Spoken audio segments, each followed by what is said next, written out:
I've been playing about 20 handicap games today, and I've realized one very interesting issue is people are very defensive, and there isn't any fighting spirit at all in most of the games.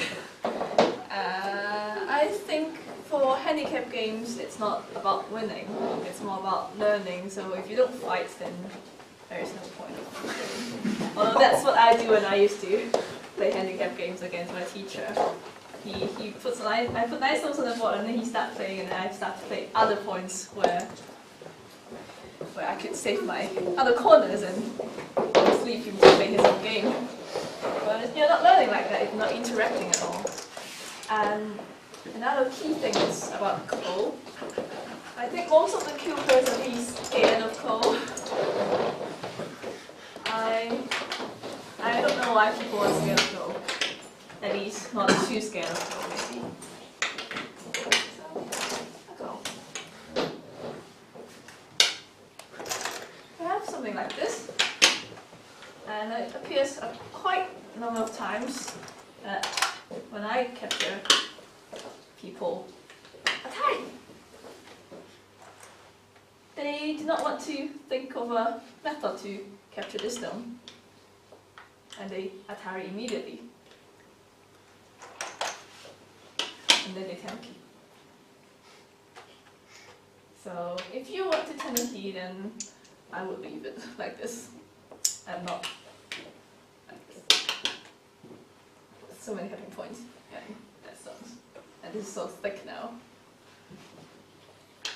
So another issue is when I capture over here, and people also Atari over here, I think sometimes, maybe it's also about defensive and fighting spirits, but this is quite a huge loss. Yes, agree. So always, even though you're scared of a Ko, always think about how I could capture and continue the Ko and try not to surrender without even starting the war. Another thing, key thing, another thing is people like I just said before the recording starts, people like to play this move. And when I block, they Tenuki.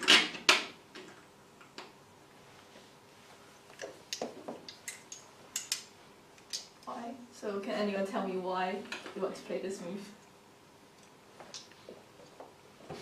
Because it feels nice to force a move out of you. Is that just the only reason? And then Tenuki? Is it for the corner? For the corner. So you think this exchange helps the corner? Well, not much. Then why? I would say if you want to play a move somewhere here, you might want to play another move. Might want to play another move.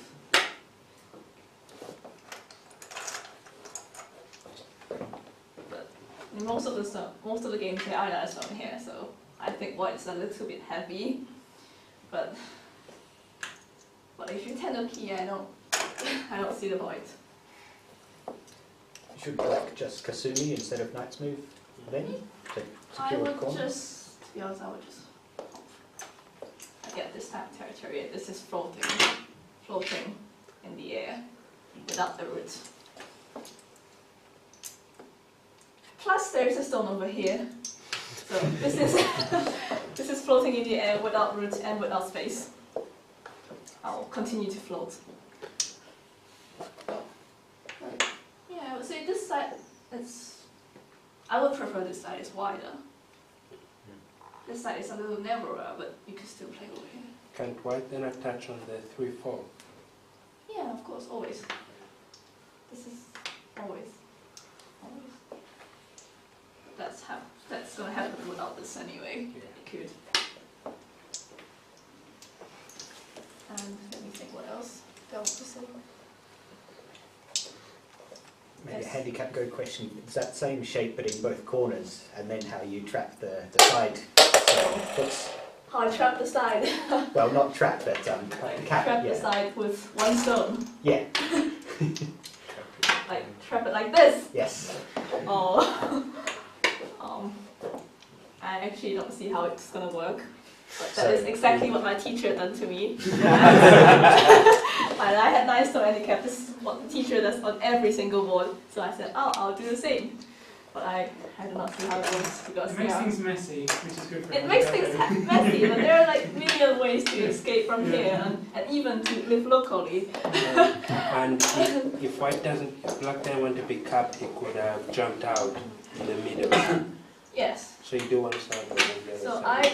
I was very scared, and then I Jump. jumped when I was a student, and then my teacher said, why? But yeah, why? I would think this is a little more severe than this. Is it worth just exploring a few examples then as to what black could do to follow up from that? To this, Yeah. you could, I don't know, there are so many possibilities, any sort of escape. And then maybe, because an interesting thing is here, is alright, you might be worried about a cut, but does that matter if white gets, say, something here and black gets something here? Because black will get much bigger territory than what we're looking at here, where you're trying to give white stuff over here. So there's lots of ways, as Joanne was sort of saying, of dealing with that. And I'm no expert on what they are, but I'm confident that whether I play something like this, or trying to live underneath, I could find a way to get something from it. Could you give an example? Just take us through. Yeah, for example, you have 9 just stones. play it out between the two of you. Let's say you have 9 stones on the board already, and you have a friend over here. And if you want to run away, any sort of runaway, there isn't any. So this is a good starter one, I think, because then if white, I would say this is actually one of the best ones. because if white goes this way, well then black's connected and out, right? Black, yeah. And then if white goes this way, you could just simply keep descending. If white descends over here, further descend, and which do you prefer, black or white? Just asking, how do I prefer black? Right, well, there you go, right? Yeah.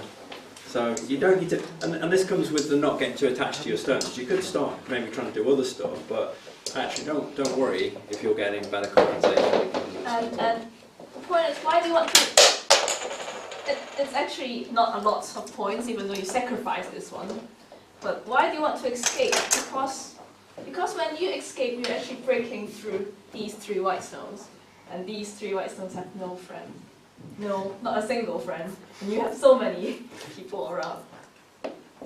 Just anything around here, escape. Or even if you want to live locally, then white gets a little thick, but the thickness does not work quite well with so many black stones around. I would say, but I would recommend not to try to live locally. What I would say, what I'd say, this plays to my point about being consistent in your strategy. So if you decide you're going to live, don't start playing moves over here first, yeah? Don't say, play a move over here, let white get this in, and then go, oh, I think I want to live down here. That's not consistent strategy. Try and live first, or say, all right, well, I'm going to force white to do it, and then get all the stuff from the outside, but don't do both. Do not change your mind halfway through. There's like life, you don't get to regret every time. You make a decision and you get to walk through it. If you regret halfway through, that's painful. You might have to just cry. Anyway, locally live, fine. Sacrifice, fine. Escape, fine. Zillions of ways to deal with this. And I think only in one of my games, someone sacrificed this stone. And I wasn't very happy because I got about 10 points with 10 stones. But yeah, I wasn't expecting that. He sacrificed, I was happy, and then halfway through I realized you're squeezing in. No. And what else?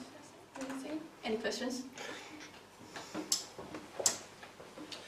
As far as moving from one board to the next goes, what's your mental process in thinking, okay, I'm back at this board, I need to No, I wasn't thinking. It's mainly instinct, I would say. And if I usually read for a couple of moves, if there is a little complication, I'll stand and read for a couple of moves.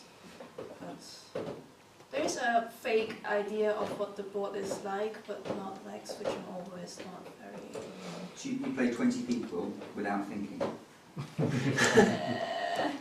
That's not very nice to train. If I say yes, I might get beaten very soon. But yeah. I was going to say one of the advantages actually of playing simultaneous games is that you're forced to perhaps look at the board afresh. So what I'm saying is, even if you're a low-level player, consider playing simultaneous games, because if, you know, maybe just a couple, say, but if you're playing a couple of people, then you're not getting into that local thing. You're having to look at the board afresh each time. So it's an idea to try. I think I overheard Charles' lecture when he was saying that sometimes when you're stuck or you're thinking locally, you don't know what to do, you could just stand up and have a round and come back, you fresh new board, and look at the game again. You might have new ideas. Yes, and I agree. Sometimes it does not work. Most of the time, it does not work. A Chinese professional said to me during a tournament, take a toilet break even if you don't need one. That's what I did when I was in exams. I was still stuck and I stand up and went to the toilet, and when you're in the bathroom, you have lots of ideas. Anyway, any more questions? Oh, yes? What can you give us an example of the sort of fighting spirit you'd like to have seen with black? So your first couple of moves, everyone did whatever defensive things. What should they have done to be more? After like 10 moves, I think people should be a little more more aggressive than, you know. When I was a Kyu player, when my teacher did this and this, I started to play here. And when my teacher played somewhere here, I play here. And somewhere here, I play here. So first, I was thinking I have 9 stones on the board, and I don't need. You could kill everything. You could spend 10 moves to kill this stone, and 10 moves to kill this stone. But I get all these with 10 moves.